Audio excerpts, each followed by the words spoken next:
Hey, everybody. I hope everybody is doing well. Willie Schmeltz here, Remax Gold Coast Realtors. It's Wednesday, so it's that time for the weekly real estate market update. We'll be kind of as normal today. We'll go into the Ventura County market update with our stats from Altos Media. Thank you, Brenda. And then I've got some other items that I want to cover concerning inventory levels, where we are, where we've been, and where we're forecasted to go. So if you're ready, I'm ready. By the way, I don't get a lot of feedback on this weekly market update. So if you could take a minute and just provide feedback, either positive or negative, I would appreciate it very much. Okay, thanks very much. We're off and running.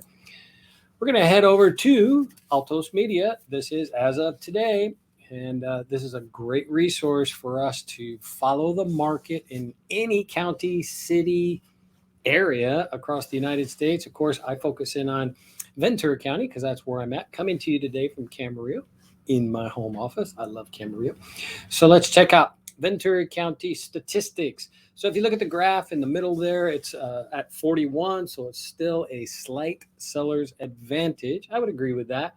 And then if we trip over here to the average, here we go, median price of new listings, 949,000. Remember, we're doing the whole county. By the way, if you want to see a city or if you want to do a one-on-one with me, happy to do that as well. Price per square foot at 532, pretty steady, along with the listing median listing price. Average days on market 114. That's leveled off, come down from 115.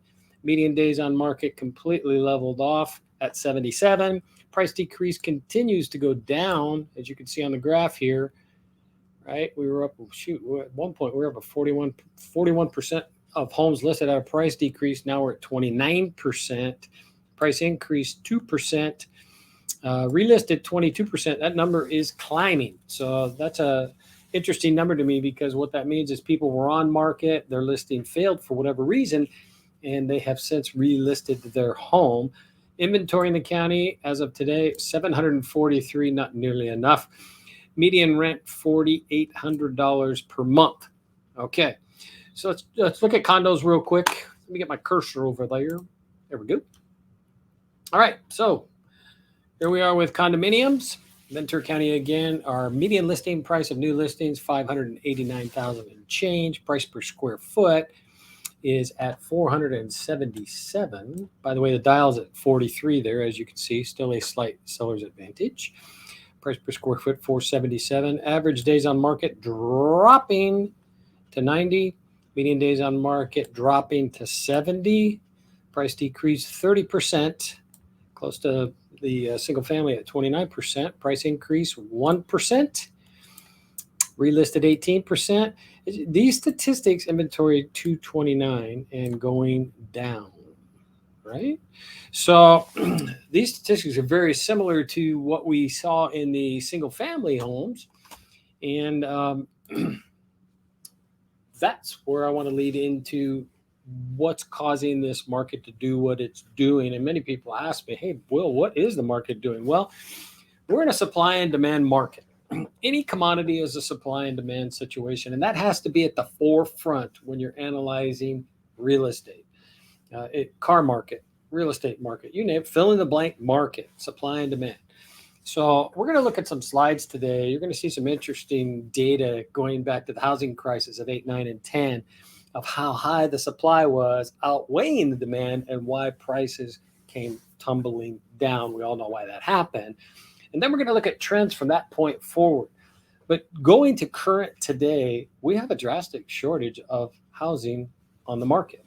We have a shortage of new listings. Active listings are actually increasing because they're staying on the market longer. So active and new listings, two different things. A new listing of 90 days ago could still be active on the market, which counts as an active listing, right? So keep in mind, new listings, active listings, two different guys. All right.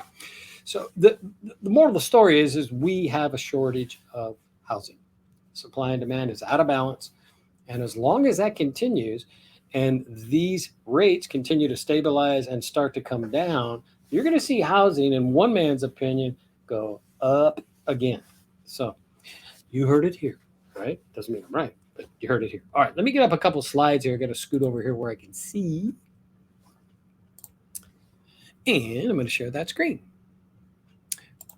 So there we are. Check it out. I like this slide. This comes from Mark Fleming. He's the chief economist over at First American, one of the guys I follow. Two dynamics are keeping existing home inventory historically low: rate locked existing homeowners and the fear of not finding something to buy. Like that, good stat. What's he mean by rate locked existing homeowners? Well, I'll use me for an example. If Lisa, my wife, and I wanted to make a move, we would be giving up a sub 3% fixed mortgage loan that we have on our current house. Well, some folks, even though they want to move, are not going to give up a sub 3 or a little over 3 or even a 4% interest rate to sign for 6. Does that make sense? So that's what he's talking about right there. And the second part of what he's talking about here is fear of not finding something to buy. Well, let's go back to the low inventory. So using Lisa and I for an example again, if we wanted to sell our home and go out and find something else to live in, there's not all that much to choose from. So strike two, we have a low interest rate and there's not a lot to choose from. So there's a lot of us out there that aren't coming to market for those two reasons. So that was the first thing I wanted to bring up of why we don't have the new listings that we really would like to have. Okay, let's go next here. Average annual inventory of homes for sale. This graphic says it all. Look at this goes all the way back to 1999. And you could see 1999 to 2005, we just hover around those mid 4 million homes for sale. And then look what happens at 6, 7, 8, 9, 10, and 11, and even 12. Look at how many homes were for sale. Let's talk more about that supply and demand piece. I'm scooting in here. That supply and demand piece that I was talking about earlier in the recording, we were oversupplied and we didn't have the demand, and housing prices fell on their rump, right? Everybody remembers the housing crisis. I know I do. And I'm sure if you were in the housing market at that point in time, or a homeowner watching your home values, you do. But then look what happens. From 2013 on, we go right back, 13, 14, 15, and 16, we go right back into pre-crisis levels for inventory of homes for sale. So before crisis, after crisis, same level.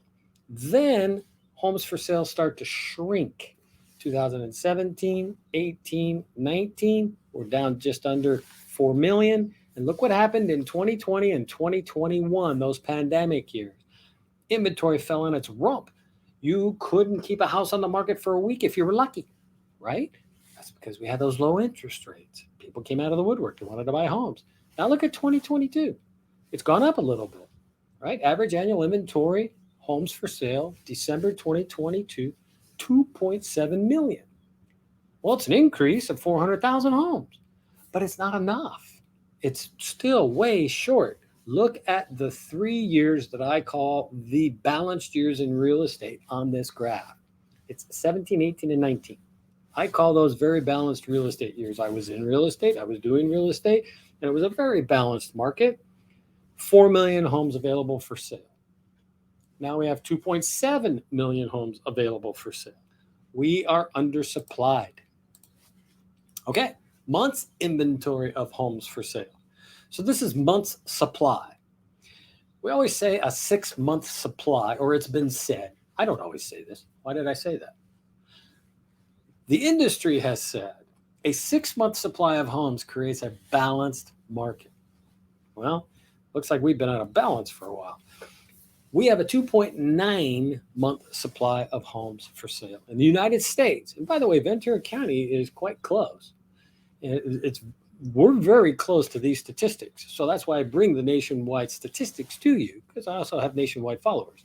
But we have 2.9 months of inventory available for sale. Look at it drop though. October, November, 3.3. People were saying, oh, here it comes. Right? Here comes the crisis. Here comes the bubble. Here comes the crash. Not so fast.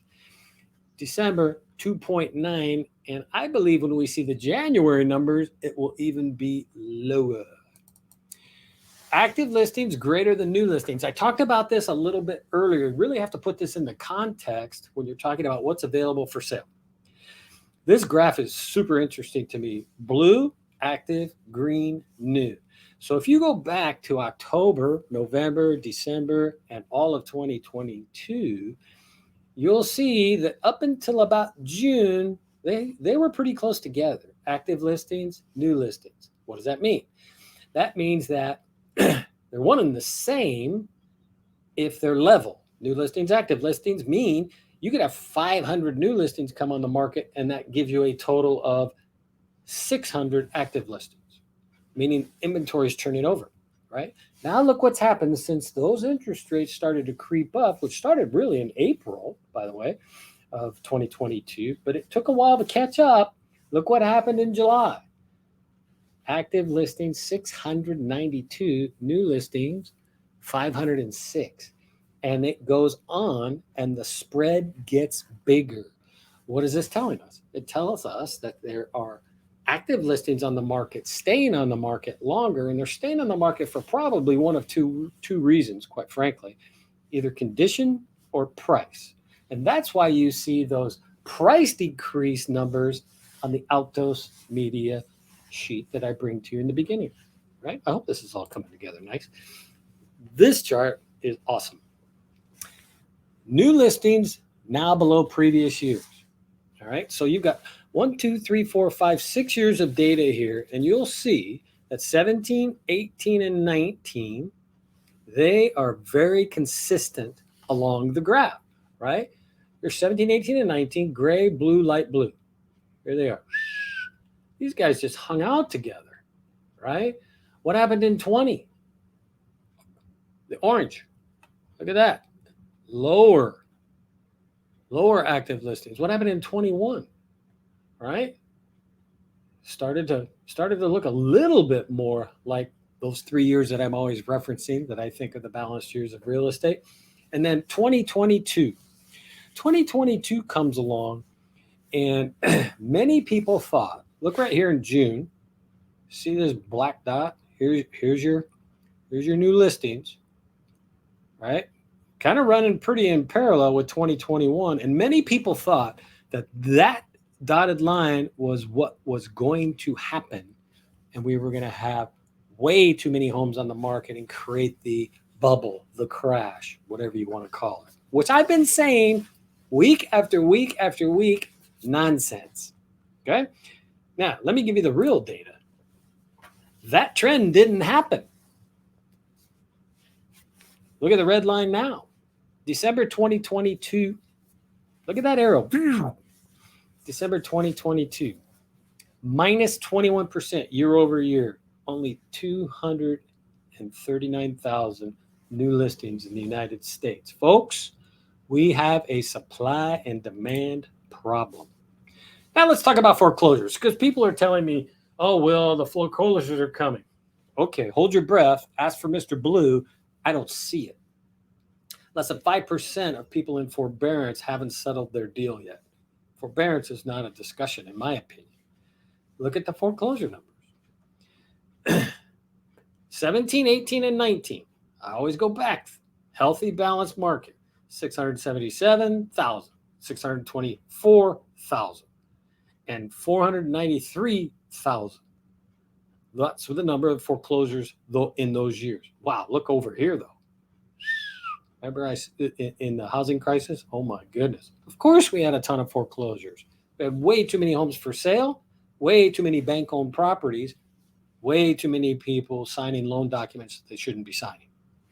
Right? Not their fault. The lenders let them in.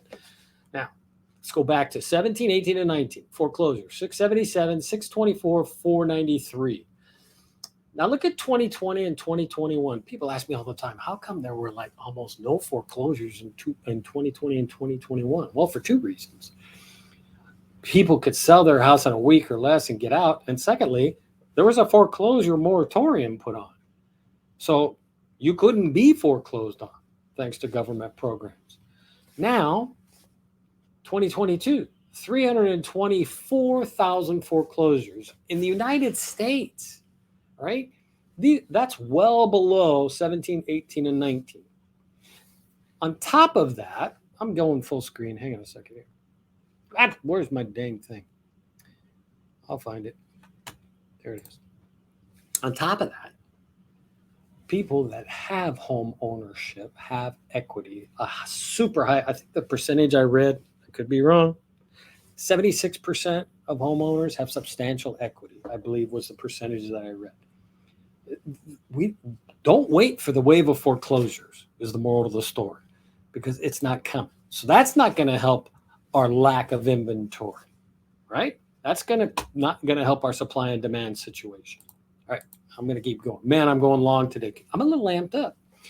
The number of homes for sale has increased, but still below pre-pandemic numbers. I keep going back to that pre-pandemic, 17, 18, and 19. Throw 16 in there for that matter. Very level, very consistent, right?